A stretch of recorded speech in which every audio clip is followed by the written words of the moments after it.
Hello, boys and girls. I have a very special story that I remember you guys really love. And I have my little friend here, Peter Rabbit, to help. Are you ready? Good.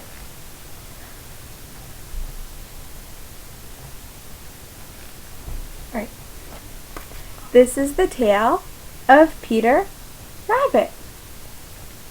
Once upon a time there were 4 little rabbits, and their names were Flopsy, Mopsy, Cottontail, and Peter.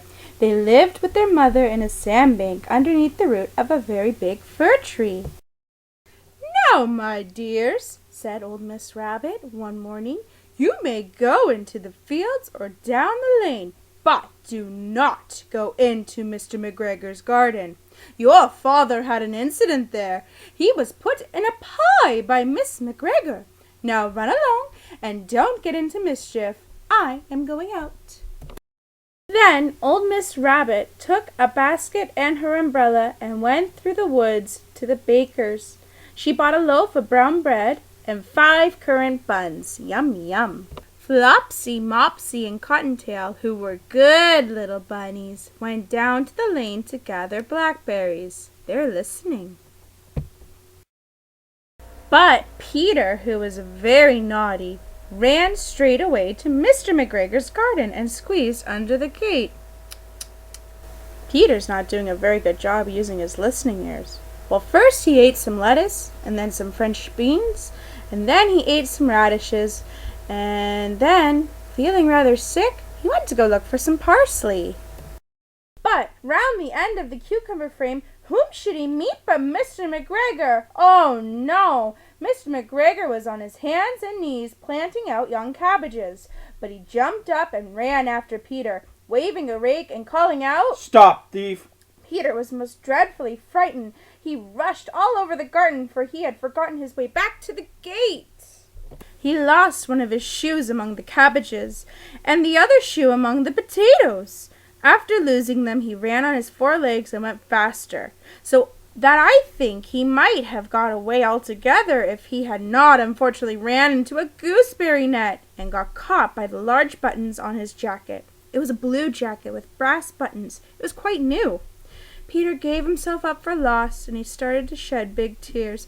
Boo-hoo! But his sobs were overheard by some friendly sparrows, who flew to him in great excitement and implored him to exert himself. "Go, Peter, go!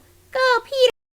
Mr. McGregor came up with a sieve, which he intended to pop upon the top of Peter. "I got you now." But Peter wriggled out just in time, leaving his jacket behind him, and rushed into the tool shed and jumped into a can. It would have been a beautiful thing to hide in if it had not had so much water in it. Mr. McGregor was quite sure that Peter was somewhere in the tool shed, perhaps hidden underneath a flower pot. He began to turn them over carefully, looking under each.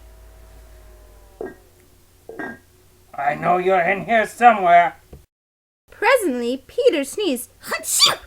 Mr. McGregor was after him in no time, and he tried to put his foot upon Peter, who jumped out of the window, upsetting 3 plants. The window was too small for Mr. McGregor, and he was tired of running after Peter. He went back to his work. "I don't have time for this. I have cabbages to plant." Peter sat down to rest. He was out of breath and trembling with fright, and he had not the least idea in which way to go. Also, he was very damp from sitting in the can. After a time, he began to wonder about going lippity-lippity, not very fast, and looking all around. He found a door in a wall, but it was locked, and there was no room for a fat little rabbit to squeeze underneath. An old mouse was running in and out over the doorstep, carrying peas and beans to her family in the wood.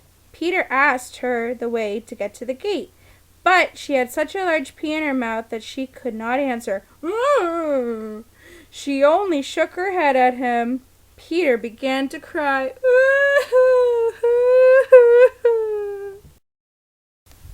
Then he tried to find his way straight across the garden, but he became more and more puzzled. Presently he came to a pond where Mr. McGregor filled his watering cans.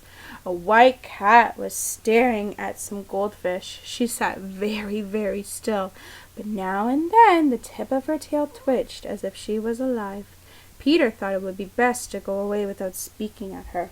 He had heard about cats from his cousin, Benjamin Bunny.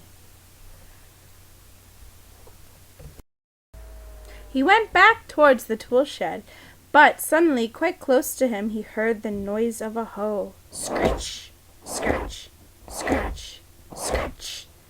Peter scuttered underneath the bushes, but presently, as nothing happened, he came out and climbed upon a wheelbarrow. He peeped over, and the first thing he saw was Mr. McGregor hoeing his onions. His back was turned towards Peter, and beyond him was the gate! Yay!